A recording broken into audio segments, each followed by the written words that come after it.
Pierre-Henri Dumont, bonjour. Bonjour. Vous êtes député du Pas-de-Calais, député Les Républicains. Bâtir ensemble, construire ensemble, le compromis, ce n'est pas se compromettre.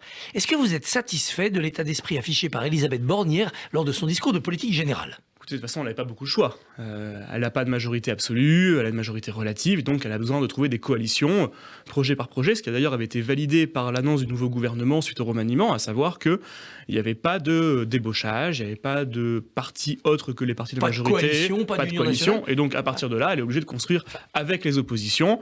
Donc c'est très bien, c'est très bien qu'elle l'ait dit.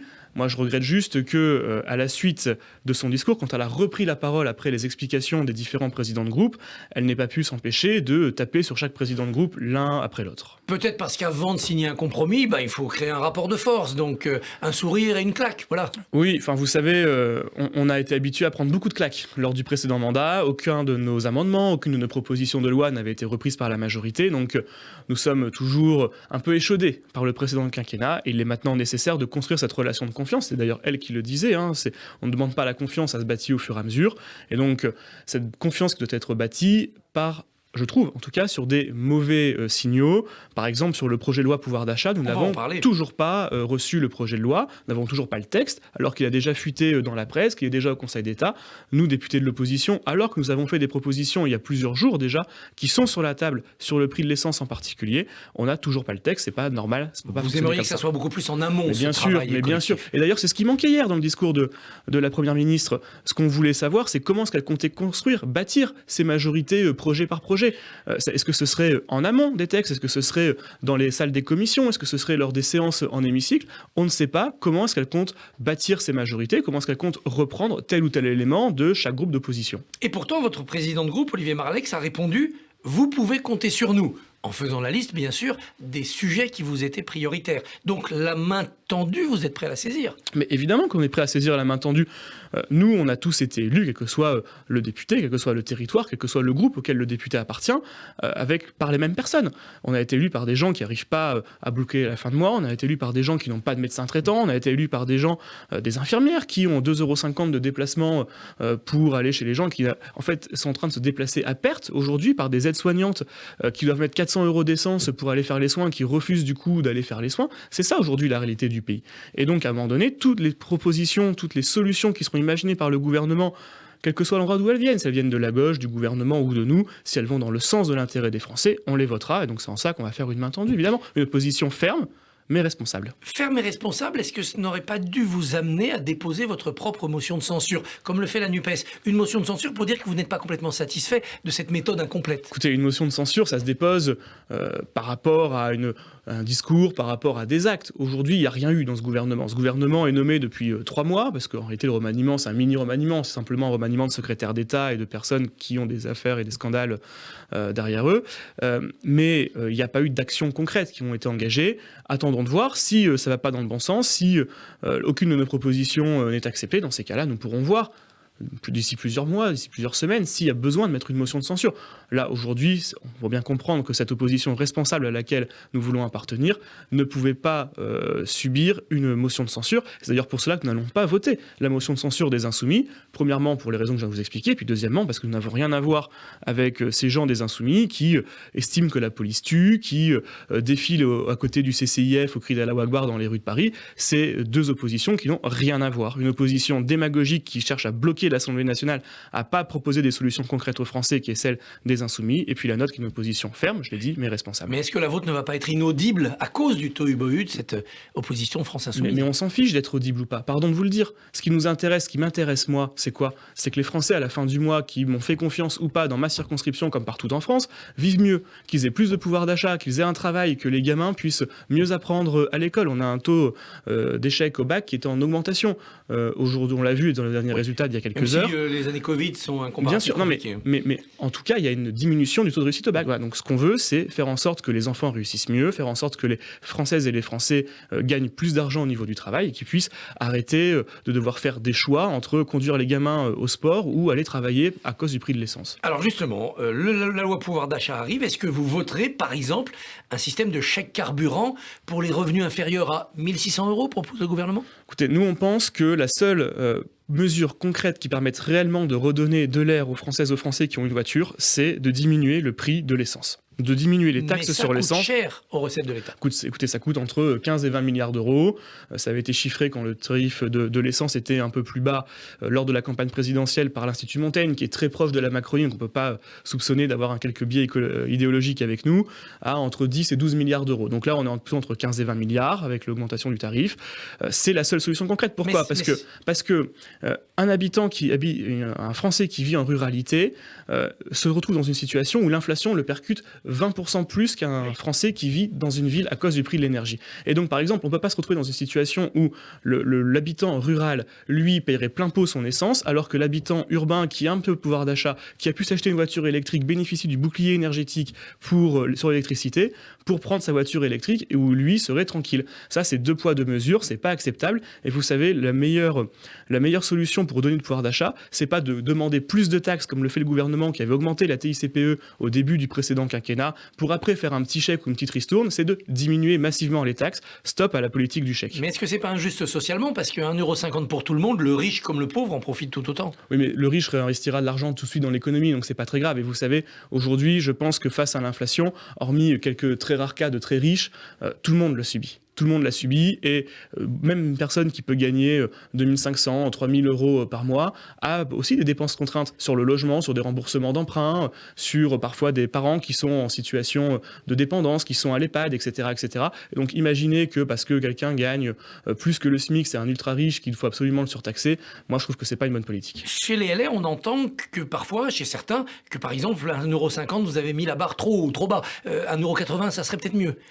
Écoutez, nous on est sur 1,50 €, c'est sur ça qu'on a été élus, c'était le programme de l'ensemble des candidats et du parti aux élections législatives. Après, ça peut discuter. Et nous pensons qu'il faut tenir nos engagements. On a été élus sur ça, on va défendre le 1,50 €. L'indexation des retraites sur l'inflation, vous la votez, quitte à repousser à plus tard votre proposition de baisse de la CSG pour les retraités ? Écoutez, nous, en tout cas, on va voter les articles qui vont dans le sens de ce qu'on avait proposé. On avait proposé lors de la campagne l'indexation automatique des pensions de retraite sur l'inflation, parce qu'aujourd'hui, ce qui est en train d'être fait, c'est que comme il n'y a pas eu de réforme des retraites lors du précédent quinquennat, le seul gouvernement des 30 dernières années qui n'a pas fait de réforme des retraites, c'est le gouvernement Macron. Et nous... Il y a eu un texte voté en première lecture, puis il y a eu la Covid. Ils ont quand même réussi à faire passer plusieurs textes qui n'avaient aucune importance pour les Françaises et les Français, en tout cas des importances moindres. Il y a eu 5 ou 6 textes sur la gestion de l'eau dans les territoires ruraux.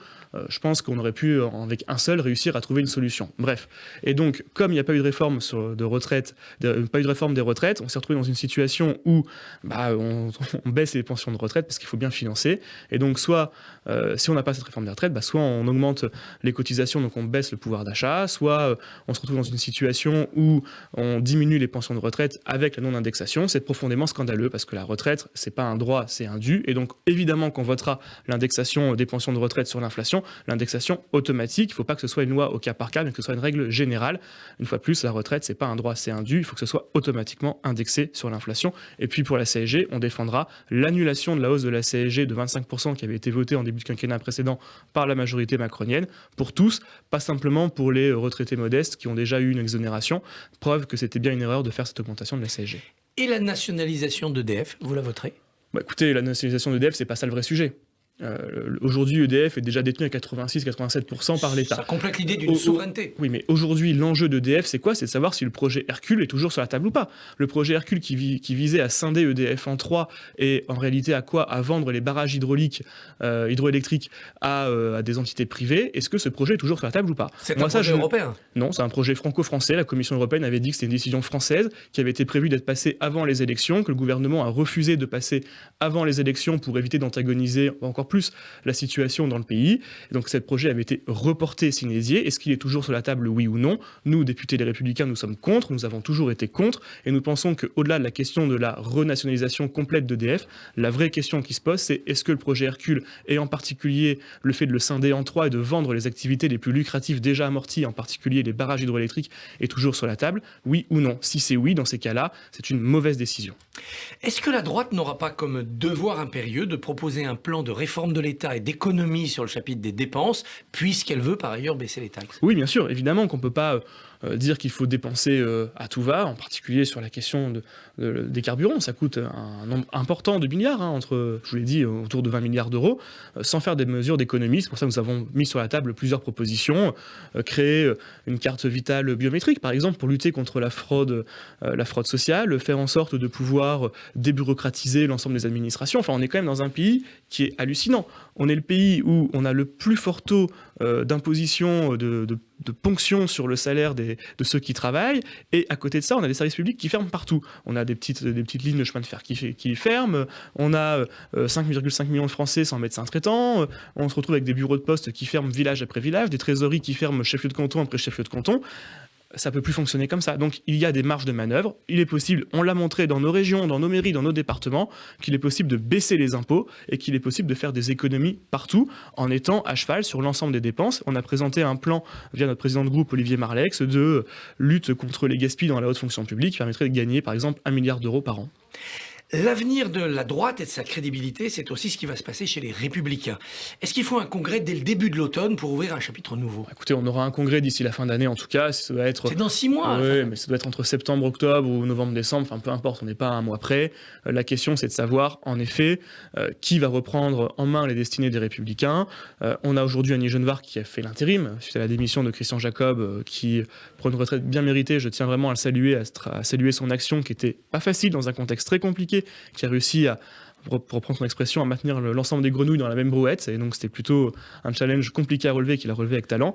Maintenant, à voir qui sera candidat. Moi, je pense qu'il est absolument nécessaire de faire une élection en 2 temps. D'abord jusqu'aux élections européennes, parce que les élections européennes ne sont pas forcément un scrutin facile pour la droite, et qu'à partir des élections européennes, là, on pourra désigner notre candidat à l'élection présidentielle. Annie Genevard disait hier à votre place, il faut trouver un champion pour 2027 tout de suite, mais qui soit capable de rassembler. Alors, moi, je ne crois pas que ce soit la question. La question, c'est surtout, est-ce qu'on réussit à rendre les Républicains à nouveau attractifs ? C'est ça l'enjeu. L'enjeu, c'est comment est-ce qu'on réussit à traduire au niveau national nos réussites locales. Les députés Les Républicains sont parmi ceux qui ont le plus fait reculer le Rassemblement national dans l'ensemble de leur circonscription. Des députés comme Pierre Cordier, comme Fabien Di Filippo ou comme moi, on est dans des terres où le Rassemblement national fait 45% au premier tour, 65% au deuxième, à l'élection présidentielle. Pourtant, on les a largement battus aux élections législatives. Pourquoi ? Parce qu'on incarne quelque chose.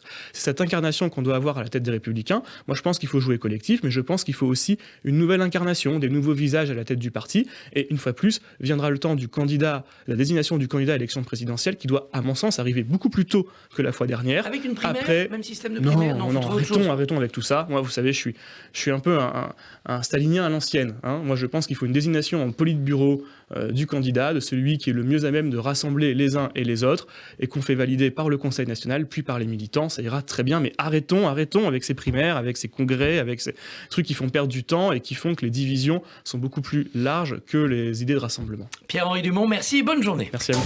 Merci beaucoup Christophe Barbier. Demain vendredi, votre invité sera Stéphane Troussel, président du conseil départemental de Seine-Saint-Denis.